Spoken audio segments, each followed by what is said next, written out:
After hosting my in-laws rent-free for 9 months, I asked when they were planning to move out. Caleb looked at me like I'd just insulted his mother in front of a funeral procession. "They're staying," he said, calm as stone. "This is their home now, too." I didn't say a word. I just looked around the dining room that used to be mine, watched his mother refold my linen napkins with that quiet superiority of someone rearranging another woman's life. And I realized something horrifying. I was no longer the homeowner. I was the guest. And worse, I was starting to feel like the uninvited one. My name is Summer Rae. I'm 36, a UX designer turned creative consultant. I live in Boulder, Colorado, or at least I used to think I did. The house I designed, furnished, and paid for sits nestled at the foot of a mountain trail I used to hike every Saturday before life turned sideways. 3 bedrooms, wraparound porch, converted attic studio, and the kind of kitchen that makes strangers ask if you're a food blogger. I bought it 5 years ago, right after my first app acquisition. That was before I married Caleb. Before I mistook shared vows for shared respect. Before I welcomed his family into my home with open arms and a heart too open for its own good. When I met Caleb, I wasn't looking for a husband. I was working 12-hour days, managing 2 dev teams, running client workshops out of co-working spaces in Denver, drinking green juice for breakfast and espresso for dinner. He came into my life the way weather sneaks up on you in the mountains, sudden, charming, and completely altering the landscape. He was a PR specialist for a nonprofit, well-spoken, always surrounded by people but oddly attuned to silences.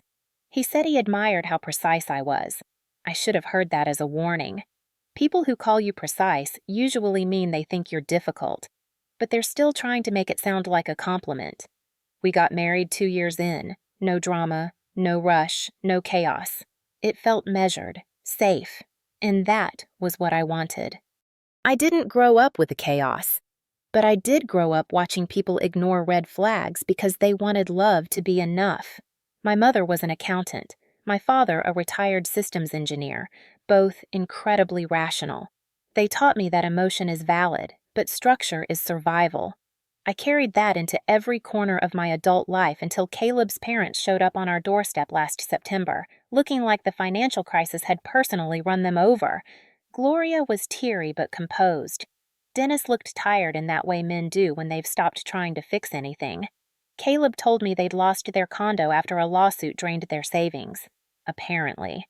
Dennis had co-signed something for Mason, his younger son, a failed venture Caleb didn't elaborate on. I didn't ask too many questions. That was my first mistake. I said they could stay. Of course I did. What kind of wife would I be if I didn't open my home to my in-laws during a time of crisis? It was supposed to be 3 months. I remember Caleb agreeing with relief in his voice. "Just until we figure out a plan for them," he'd said, holding my hand like he knew what a big ask it was. I made up the guest room with my softest sheets, rearranged the pantry for Gloria's gluten-free lifestyle, moved my desk out of the spare room so Dennis could have a quiet space to read. I tried. I really did. But the thing about opening your home is that no one tells you how quickly the boundaries bleed. 1 week in, Gloria had replaced my coffee beans with some herbal substitute she said was better for nervous systems. 2 weeks in, Dennis had taken over the living room recliner and the remote. 3 weeks in, Mason started crashing in the garage studio, which used to be where I sketched design flows and filmed product demos. I came home one afternoon and found my ring light shoved into a corner next to a half-eaten burrito. The pace of the takeover wasn't explosive. It was quiet, methodical, like fog creeping under a doorframe until the entire room disappears and you're standing in it wondering when the walls changed color. I told myself this was temporary. I told myself I could adjust. I told myself marriage means compromise. But one morning, I opened the closet and found my clothes pushed to the side to make room for Gloria's wool coats and her spare linens. I looked at the labels Rae, and thought, this closet is mine. Why does it feel like I need permission to use it? That was the first time I felt it. That itch under the surface.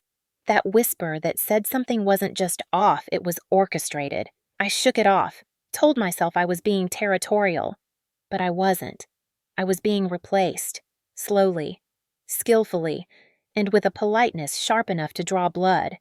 By the time winter settled in, I had stopped referring to the house as mine in conversations. I caught myself saying things like our place or the home instead of the word I used to say with pride. My house. The one I'd visualized down to the brass cabinet handles and the way the light hit the south-facing windows in late autumn. I had stopped noticing those things. I spent more time in coffee shops or co-working lounges, telling myself I needed a change of scenery, when in truth I was just trying to escape the suffocation that had taken over every corner of my life. Gloria started giving unsolicited suggestions about my schedule, like I was some college kid she was coaching through finals. "You work too late," she'd say, placing a cup of herbal sludge by my laptop. "No wonder you look tired." I wanted to snap back that I looked tired because her son kept inviting his brother to crash in our backyard studio like it was a hostel, or because I hadn't had a full hour alone in my kitchen since October.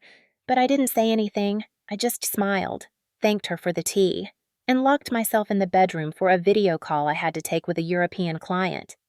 The calls got harder. I stopped using my branded Zoom background because Dennis's TV volume was so loud the software couldn't blur it out. I stopped offering video altogether because the Wi-Fi started glitching from all the new devices on the network. I even missed a meeting once because Mason unplugged my charging station to plug in his VR headset and forgot to switch it back. It felt small at first, like a slow unraveling. Then it began to feel intentional. One evening, I came home from a workshop and found Caleb and Gloria sitting at the dining table, flipping through my financial binders, not snooping, they said, just organizing. Gloria smiled like it was the most natural thing in the world to reorganize someone else's tax documents by color code. "I thought I could help you streamline this. I used to do medical billing," she explained. I remember looking at Caleb, waiting for him to speak up, to say something, anything that acknowledged the clear line that had just been crossed. Instead, he poured her more wine. That night, I had trouble sleeping. I kept hearing the sound of papers being shuffled in my head, like the sound of control being reshuffled without my consent. In the morning, I found out my laptop had been moved from my home office to the upstairs hallway. Dennis had needed the space for his model trains. Apparently, I stared at the tiny village he had built where my professional life used to be and felt a wave of something I hadn't let myself feel in months, rage. But even that, I swallowed, because when you say yes once, it becomes harder to say no the next time. And when the people you're trying to set boundaries with call you family, it becomes almost impossible to be heard without being painted as heartless. Caleb's favorite phrase became, "They're doing their best," as if that excused the slow erosion of our marriage. Date nights disappeared completely. He said he was tired, or that his mom had had a rough day and needed to talk. He stopped calling me at work. He stopped noticing when I dressed up or wore perfume. What he did do, though, was remind me that I was lucky to have such a supportive extended family. One Sunday afternoon, I returned from the grocery store to find Mason in my kitchen, shirtless, blending a protein shake using the Vitamix I had specifically asked everyone not to touch. There were protein powder stains on my custom backsplash, and my almond milk carton was nearly empty. "Hey, Summer," he said casually, "not even turning off the blender. You were out of chia seeds, just so you know." That was the day I realized Mason had never officially left. Caleb had quietly moved some of his things in and started referring to him as in transition. Gloria called him my baby boy and gave him her side of the fridge. I gave up and started labeling my food. The money started disappearing next, not large amounts at first, just small charges Caleb couldn't explain. A couple of electronics, dinners I hadn't attended, a subscription that turned out to be a wine club I had never heard of. I asked him about it gently. He brushed it off just as gently. "Babe, I've got it under control. You worry too much." He kissed my forehead like that made it okay.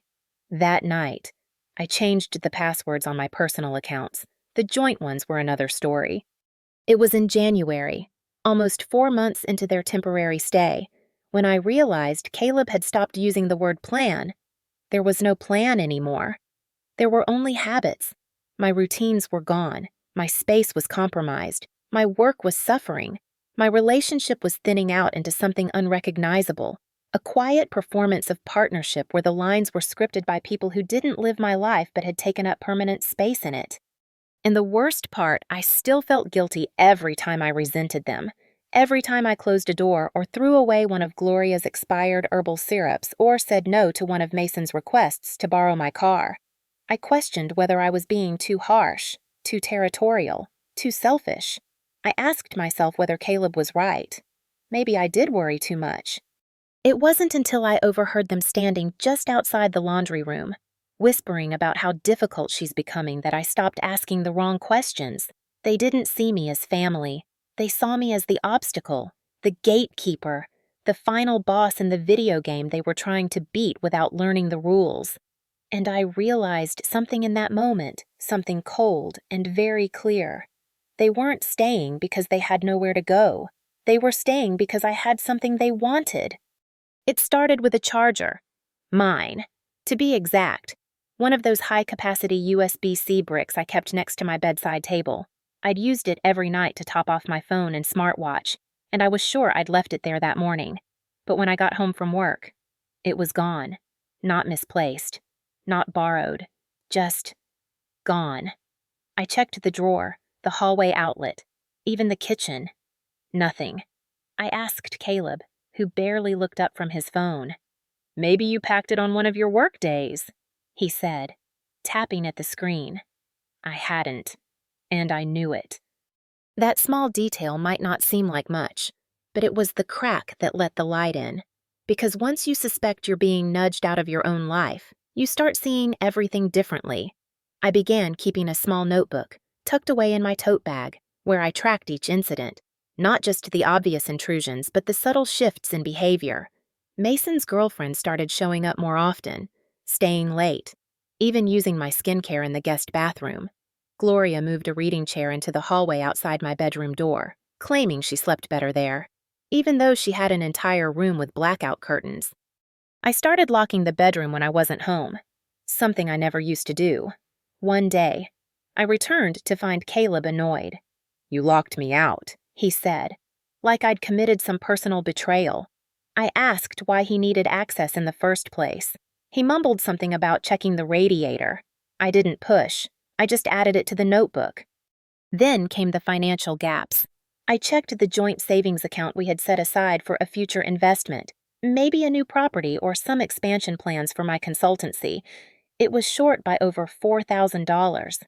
When I asked Caleb, he told me he'd used it to cover a surprise dental bill for his dad, but Dennis hadn't seen a dentist in 10 years. I knew because he complained about it constantly. Insurance is a scam, he liked to say. Teeth are optional if you choose slow. The money wasn't for a root canal, it was for something else. That night, I dug deeper. I waited until everyone was asleep, then pulled Caleb's laptop from the shared desk drawer. He rarely locked it, assuming I trusted him enough not to snoop. I didn't want to snoop. I wanted clarity. And what I found made my stomach drop. A thread of emails between him and a real estate agent. Not just browsing listings, but active conversations about refinancing, transferring property titles, and the phrase that still echoes in my mind if she leaves voluntarily. We can initiate full transfer within 60 days. I stared at the screen for what felt like hours, my pulse pounding but my hands steady. This wasn't about temporary hardship. This was about possession, control, strategy. I scrolled back and found messages to a lawyer I'd never heard of. They weren't just talking about future possibilities. They were actively planning how to turn my house into theirs. The emails were cautious, using vague language, but the intent was unmistakable. Establish residence. One line read, "Document household contributions. Leverage emotional pressure. Avoid legal confrontation if possible." I backed out of the browser and took photos of the emails with my phone. Then I opened our shared calendar and searched for anything that looked off. On the week I'd been at a tech conference in Austin, Caleb had scheduled 2 meetings with that same real estate agent. He'd never mentioned it. I had been away building client relationships, while he had been laying the groundwork to push me out.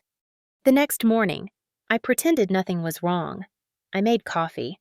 I responded to Gloria's comment about how I always looked tired these days with a tight smile.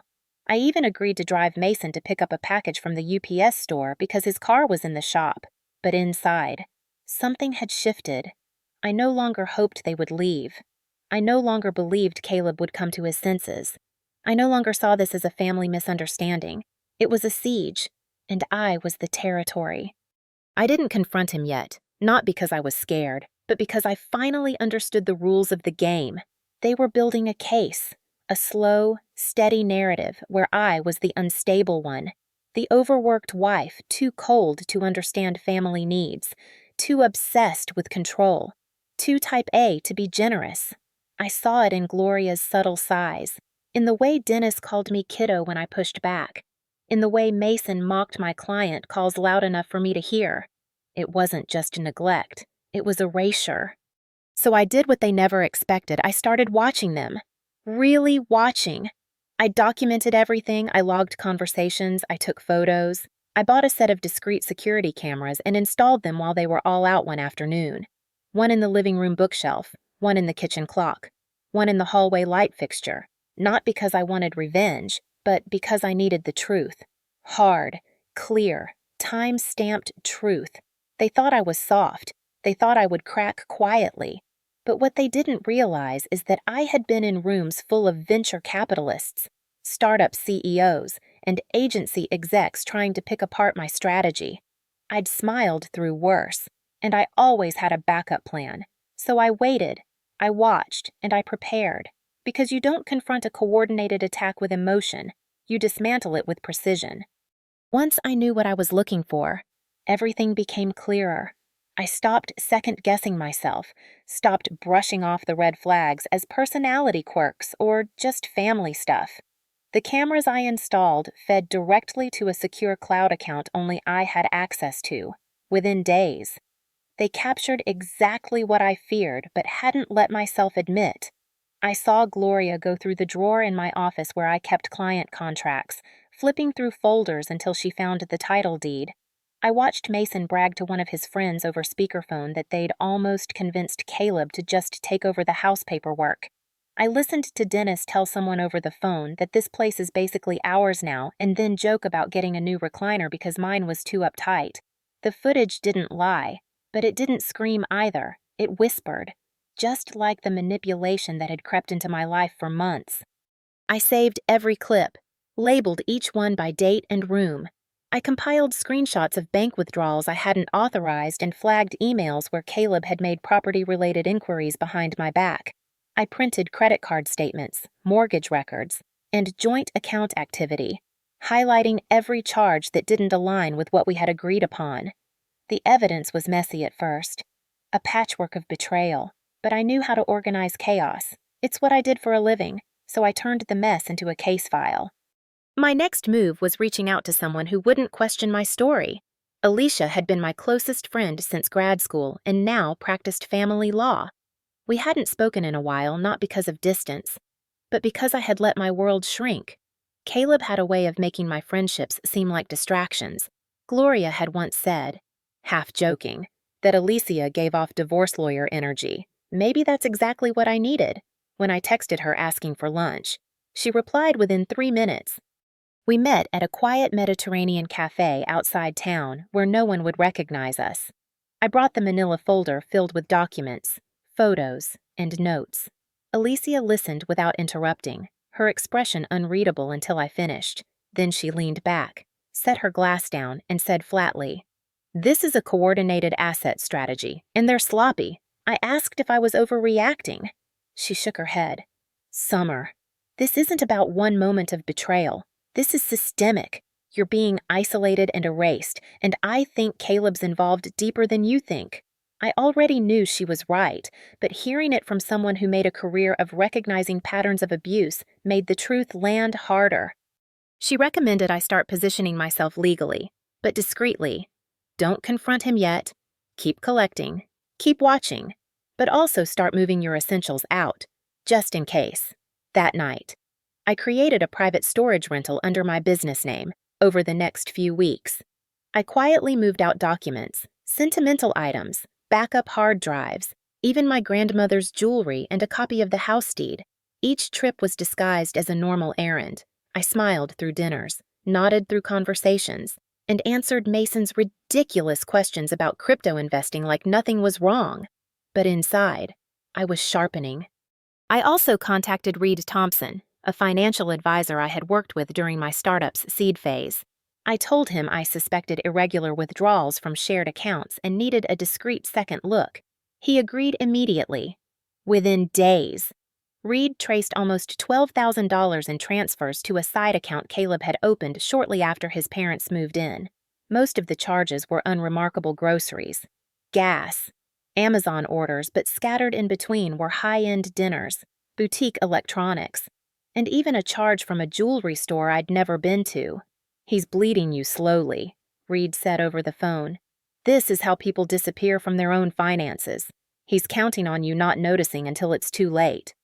At this point, I began to realize I needed a digital backup for everything. I created a secured cloud drive with layers of encryption and uploaded every piece of evidence I had. I kept access restricted to myself, Reed, and Alicia. I started building a paper trail to support my sole financial investment in the house, every home improvement, appliance, tax payment. Caleb had contributed to very little. The house had always been mine. I just hadn't realized I needed to defend that truth. The final straw came when I overheard a conversation between Caleb and Gloria one night while pretending to be asleep. "She's starting to ask questions," Gloria whispered. "If we don't move soon, she's going to get suspicious." Caleb's response made my skin crawl. "Don't worry, I've got this. She's emotional. If I push the right buttons, she'll cave. She always does." I lay there in the dark, feeling the outline of the ring still on my finger, and knew that the next phase wasn't just survival. It was strategy. They wanted me confused. They wanted me cornered. They didn't expect me to be methodical. But I had spent my entire adult life designing systems that function under pressure. I didn't unravel in chaos. I read between it. 2 days before the 9-month mark, I came home to find the front door slightly ajar. Nothing was missing. Nothing broken. Gloria was rearranging the bookshelf in the living room, humming to herself like she owned the place. Mason was sprawled out on the couch with his shoes on, eating chips from a bowl I'd bought in Morocco. Dennis was asleep in my reading chair, snoring beneath one of my hand-woven blankets. The light from the setting sun hit the fireplace in that soft golden way it always did this time of year, and for a brief second, it felt like a different life. But that moment evaporated when Caleb walked in behind me and asked why I was home early. No hello, no smile. Just mild inconvenience like I'd disrupted a routine I no longer belonged to. I told him I wanted to talk. He nodded toward the kitchen and said, "Later, we're about to eat." It wasn't an invitation, it was a dismissal. I looked at the table and realized no plate had been set for me. They had cooked for 4. I made a noise in my throat, something between a laugh and a sigh, then turned back toward the hallway and went upstairs. The cameras had been running all week. I knew what they'd captured: conversations in low voices about refinancing, jokes about my rigid personality, Caleb talking to Mason about next steps if I didn't play along, Gloria practicing a speech about how she had invested emotionally in this home. I knew I had what I needed. But what I didn't know yet was how much more they had planned. The final push came on a Sunday afternoon, exactly 9 months since Gloria and Dennis had first moved in. I had prepared a calm, clear statement of boundaries. I made a spreadsheet showing local rental listings. I even printed a summary of the original verbal agreement, dated and signed in my planner. I wanted to be fair. I wasn't looking for revenge. I just wanted my life back. I waited until after dinner, when everyone was seated and the dishes cleared. I brought out tea, set it down carefully, and said, "I think it's time we talk about next steps for your living situation. The 9 months are up, and I assume you've been looking into options." The silence that followed was immediate and deafening. Caleb looked at me like I'd just insulted his ancestors. Gloria blinked slowly, then folded her napkin with dramatic precision. Dennis crossed his arms and leaned back. And Mason smirked like this was all part of some game I wasn't smart enough to understand. It was Caleb who broke the silence first. "They're not going anywhere," he said flatly. "This is their home too now." I tried to stay composed. I reminded him, calmly, that this was never meant to be permanent, that we'd agreed on 3 months, not an indefinite arrangement, that they had made promises. Caleb didn't blink.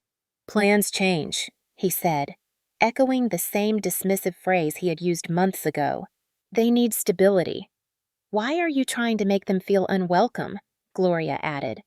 "We've created a life here. It would be cruel to rip that away."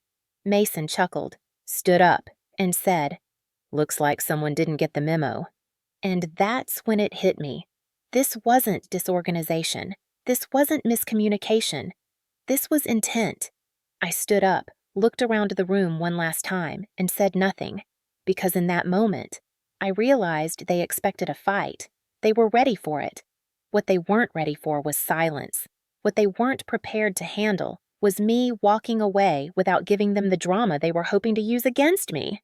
I went upstairs, packed a small overnight bag, removed the backup drive from my hidden compartment, and calmly walked out the door. Not one of them stopped me. Caleb stood at the top of the stairs and said, "You'll be back once you calm down." Gloria muttered something about how it's just hormones. And Dennis turned the TV back on. I didn't respond. I just kept walking. I drove to Alicia's that night. She opened the door and took one look at my face, then stepped aside and said, "The guest room's made up. Let's get to work." That night, I lay awake on a borrowed pillow in a borrowed room, staring at the ceiling and listening to my own heartbeat. I felt like a ghost in my own life, but I also felt something sharper than grief: resolve. I wasn't leaving because I lost. I was leaving because I needed room to win, and I knew, deep in my bones, that their victory dinner would be short-lived. The morning after I left, Alicia and I sat across from each other at her dining table, surrounded by folders, digital backups, screenshots, and camera footage. We didn't speak much. The facts spoke for themselves. She reviewed every detail I'd collected: the unauthorized withdrawals, the forged paperwork drafts, the real estate conversations Caleb had behind my back, the security footage showing his parents and Mason discussing how to gradually shift the house under their control. By noon, she looked up at me and said, "We move now, or you risk them beating you to court." That's when it clicked for me. I hadn't just walked away from my house the night before. I had walked into a battlefield, and the only way out was through. We filed a petition for exclusive use of the property that same day, backed by evidence of financial misconduct, forged signatures, and proof of orchestrated manipulation. Alicia also filed an emergency motion to freeze all joint accounts and assets to prevent further transfers while the court reviewed the evidence. It wasn't revenge. It was protection. Reed provided a full affidavit detailing the financial trail he uncovered: over $27,000 in transfers to accounts associated with Caleb's family, including luxury purchases and recurring deposits to Mason's digital wallet. We sent a formal notice to the bank regarding potential mortgage fraud. The forged refinance papers, buried in Caleb's desk, included a version of my signature that looked practiced, almost confident, but still off just enough to feel chilling. I recognized my name, but I hadn't written it. In parallel, I reached out to my property title attorney and requested a certified copy of the deed showing I was the sole primary owner and had covered the majority of the down payment for my own premarital assets. I had every receipt, every deposit slip, every tax record. I never co-signed the house over to Caleb. He had always lived there under the assumption of trust. That assumption was now legally shattered. While Alicia prepped for the legal filings, I stayed focused on logistics. I contacted a locksmith to schedule a full rekeying of the house, pending approval of the exclusive use order. I transferred my personal business accounts into a new secure structure, just in case Caleb tried to claim community interest in my consultancy. I also contacted 2 clients who had mentioned they'd received odd follow-ups from someone using my templates. I traced it back to Mason, who had somehow accessed one of my shared drives and attempted to pitch UX revisions as if they were his. That gave us grounds for a separate civil action. I filed it quietly, added it to the growing stack of evidence, and kept moving. At night, I monitored the camera feeds. I watched them celebrate my absence. Toast with the bottle of red I'd been saving for our anniversary. I heard Mason laugh. She folded fast. And Dennis say, "Didn't think it'd be that easy." I saved that clip. I watched Caleb tell his mother he'd handle everything and talk about just needing her to sign something to clean this up. He didn't know I'd already forwarded the footage to Alicia. He didn't know I'd already frozen his access to the accounts. He didn't know I was preparing a legal ambush he wouldn't see coming. Alicia set a hearing for the following week. The court date would determine whether I could return to the house immediately and force their removal pending divorce proceedings. In preparation, we scheduled a sheriff's escort and a certified court officer to serve papers on site. No drama, no confrontation, just process.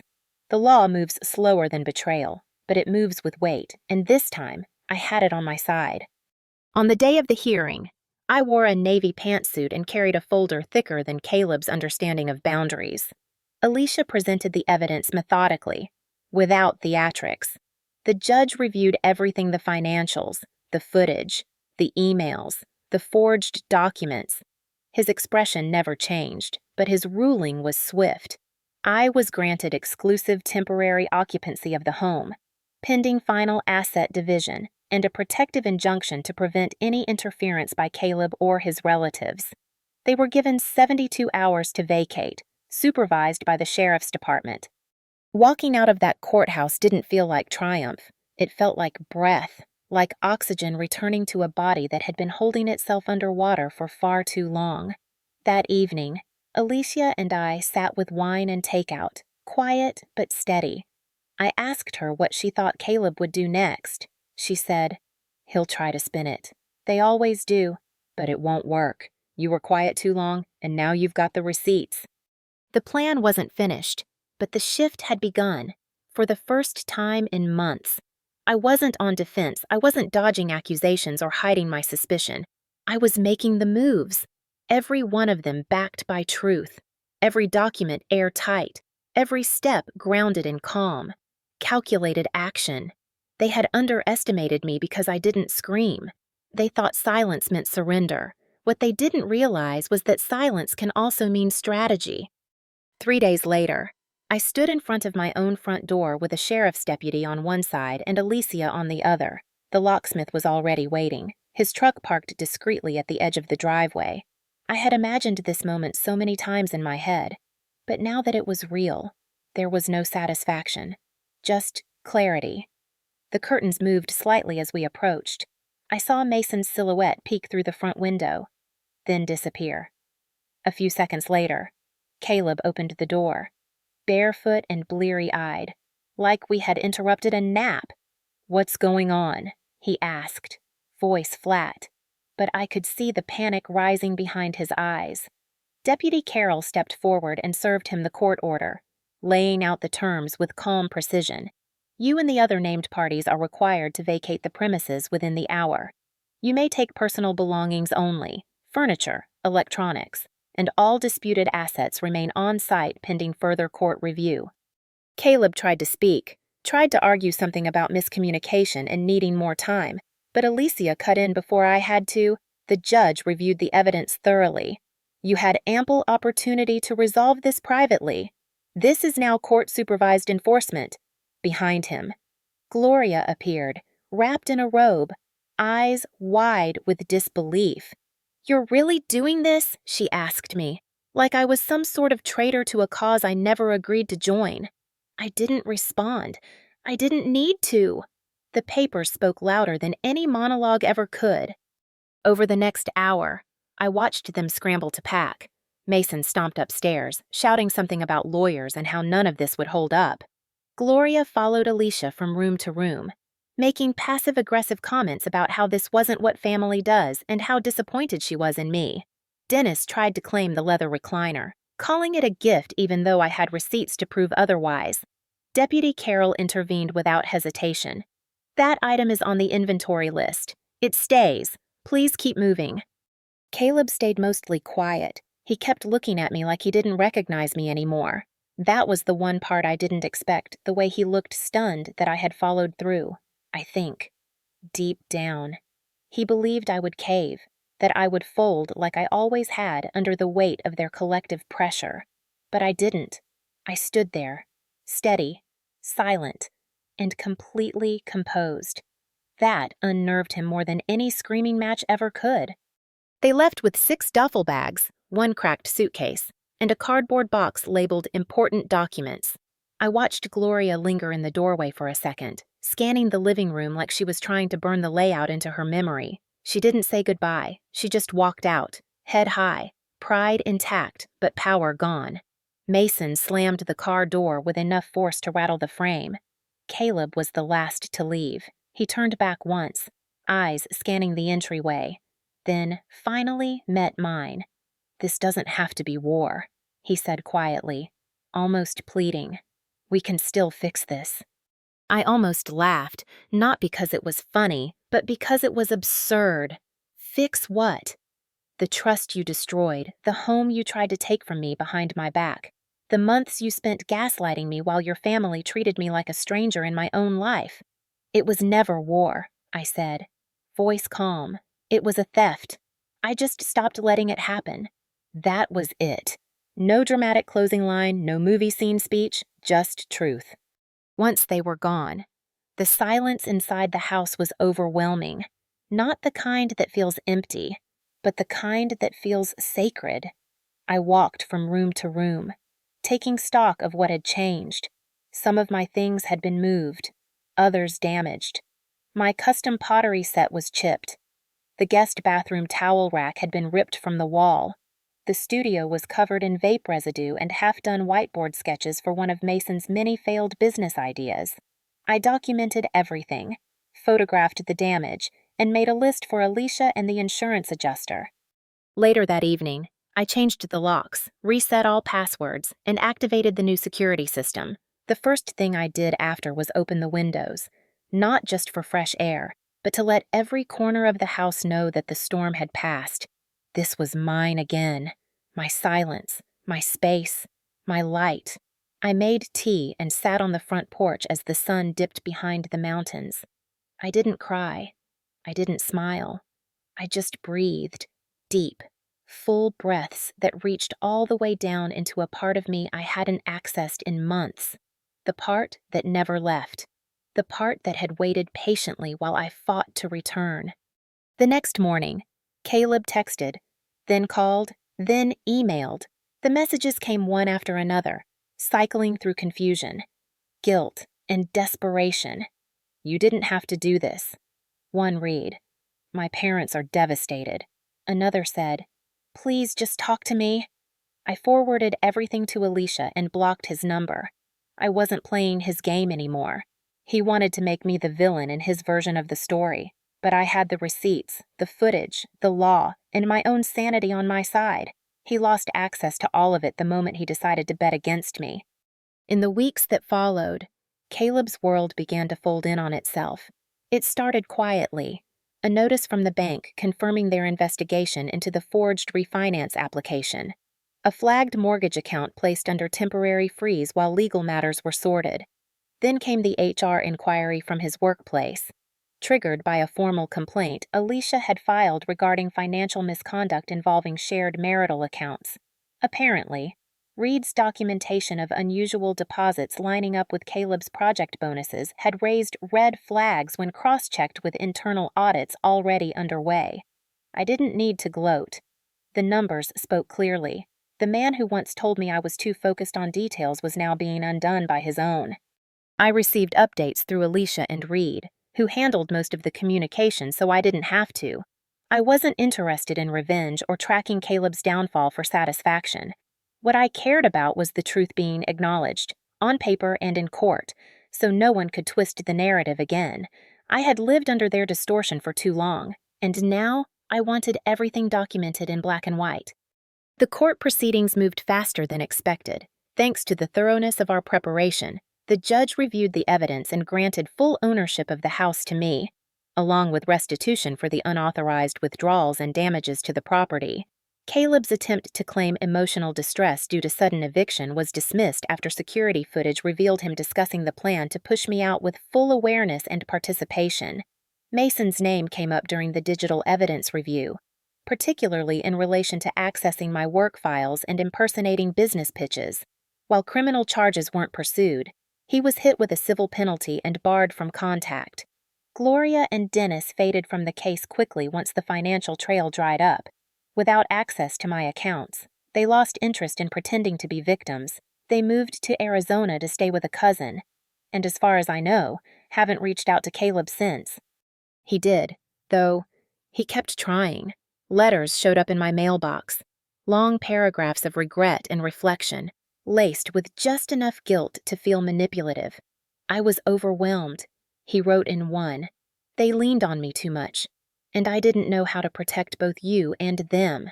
In another, "You were always the strong one. I didn't think you'd really walk away." I read the first few, then stopped opening them. I handed everything to Alicia. The truth was, I didn't care whether Caleb understood what he did wrong. I cared that I wasn't in his house anymore. I cared that I was no longer living under the burden of someone else's unresolved needs.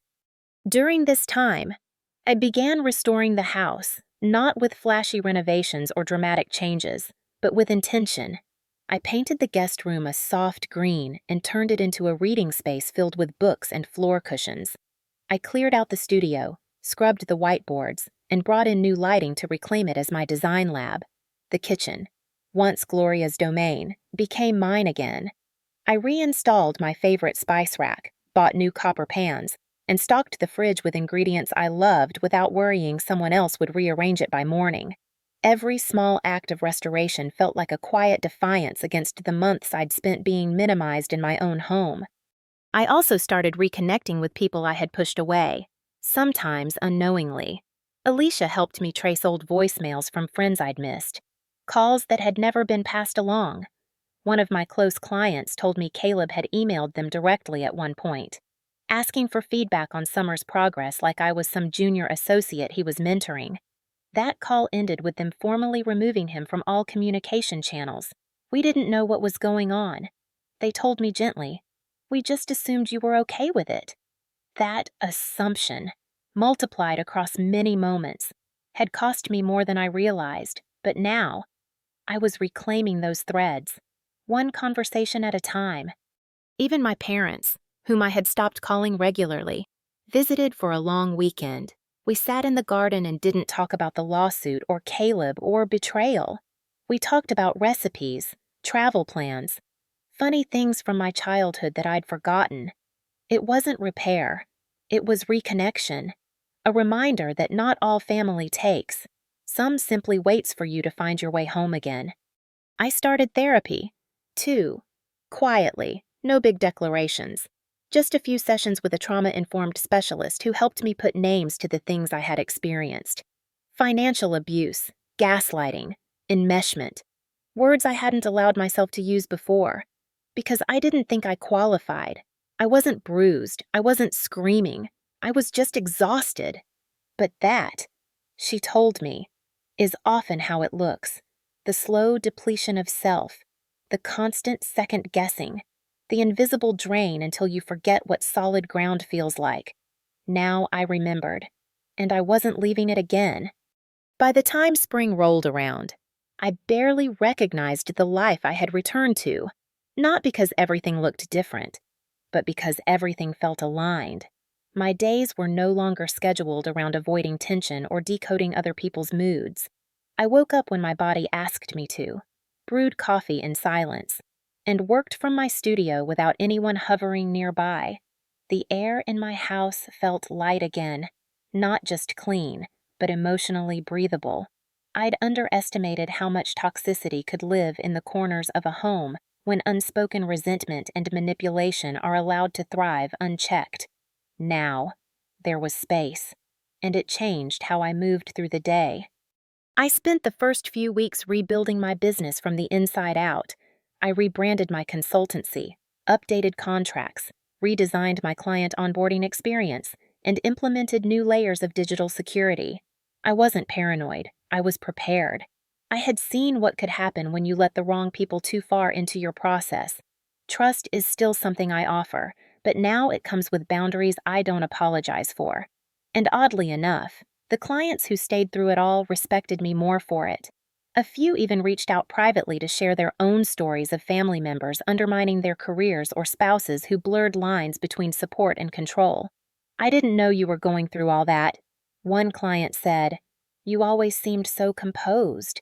I smiled when I read that, not because it was a compliment, but because it reminded me how often women are expected to suffer in silence and still show up polished.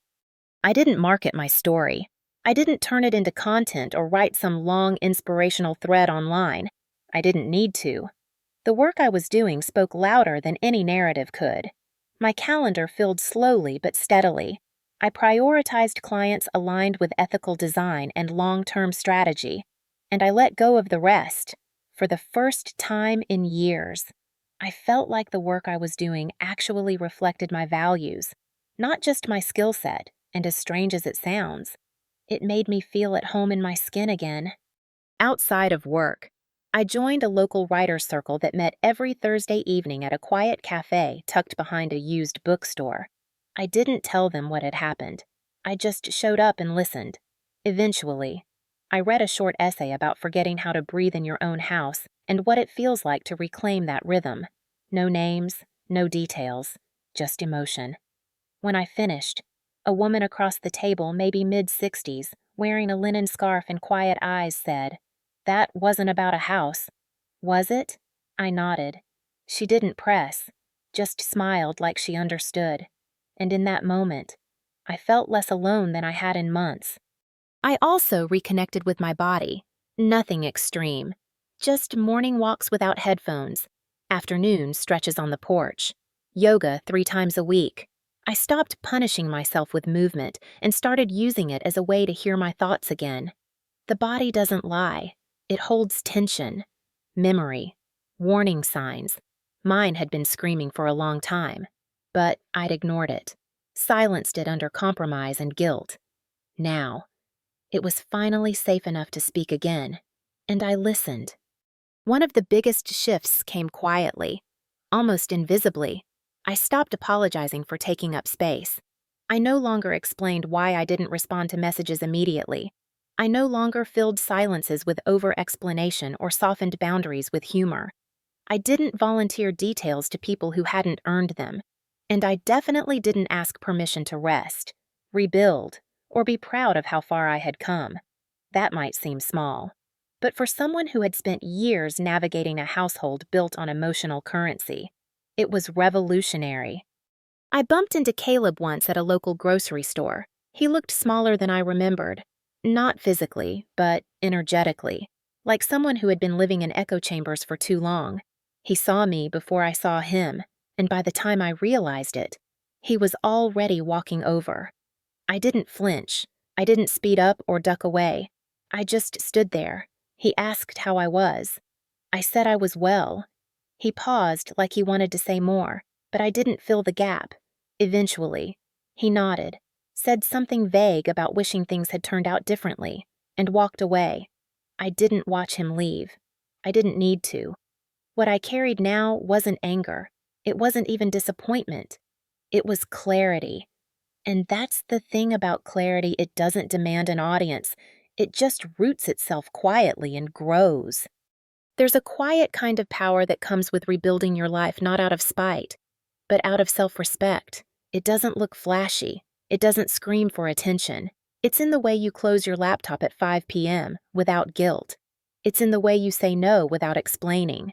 It's in the calm that settles when you walk through your home and realize every corner reflects who you are now, not who you were expected to be. That's where I found myself 6 months after Caleb and his family were gone. Not on a mountaintop shouting victory, but in a soft chair by the window, sipping tea I actually enjoyed, doing work I actually believed in, surrounded by stillness that didn't feel lonely anymore. People sometimes ask me if I would have done anything differently, if I regret letting them stay as long as I did, if I saw the signs earlier. Why didn't I act? But those questions always come from a place of logic, and life isn't lived logically. It's lived emotionally. The truth is, I stayed because I wanted to believe in the best version of the people I loved. I stayed because I was raised to prioritize peace over conflict, to keep the family together, to be understanding. But understanding without boundaries becomes self-erasure, and peace that only exists when you're silent isn't peace. It's performance. I've learned that resilience doesn't always roar. Sometimes it whispers. It says, "You don't have to prove anything anymore." It says, "You're allowed to take up space." It says, "You can start again, even if no one claps for you." That's what I hold on to now. Not the anger, not the betrayal, just the lesson, just the clarity. My house is no longer a battleground, it's a refuge. I've filled it with music again, mostly jazz and old records I thought I'd lost in the shuffle. I host small dinners with people who don't compete for attention or whisper when I leave the room. My clients have become collaborators, not transactions. I mentor younger women now, quietly, privately, not because I have it all figured out, but because I know how easy it is to lose your voice in someone else's narrative. And I want them to know that silence is not weakness, that stillness is not surrender. The garden is thriving. I started with herbs, then moved to vegetables, then flowers. There's something incredibly healing about watching things grow in the exact soil that once felt poisoned. The rosemary bush I planted by the back steps is particularly stubborn, thriving despite storms and shade. It reminds me of myself, rooted, resilient, no longer asking permission. Caleb tried one last time to reach out. A neutral birthday message. No emotion, just politeness dressed up as progress. I didn't respond, not out of malice, but because I no longer needed to. Some doors close quietly. Others require you to nail the frame shut and walk away without looking back. That was one of those doors, and I haven't looked back since. There's no dramatic end to this story, no final confrontation in a courthouse hallway, no viral moment of vindication, just a woman who stopped explaining herself, who stopped minimizing her own discomfort to make others feel comfortable, who stopped waiting to be chosen and instead chose herself, fully, unapologetically. And that, I think, is the real comeback, not the revenge, not the win in court, not even the house, but the stillness inside you that no one can take away, the version of yourself that remains after the noise has faded. The dust has settled, and the masks have dropped. The part of you that never left, just waited patiently until you remembered. I don't tell this story often, not because I'm ashamed, but because not everyone deserves access to your transformation. Some things are sacred, some victories are quiet, and some lessons, the hardest ones, don't get applause, they just change you. So if you've ever sat in your own house and felt like a guest, if you've ever handed over pieces of yourself thinking it would earn you peace, if you've ever stayed too long because leaving felt like failure, ask yourself the one question that changed everything for me. What part of you still believes you have to shrink to be safe?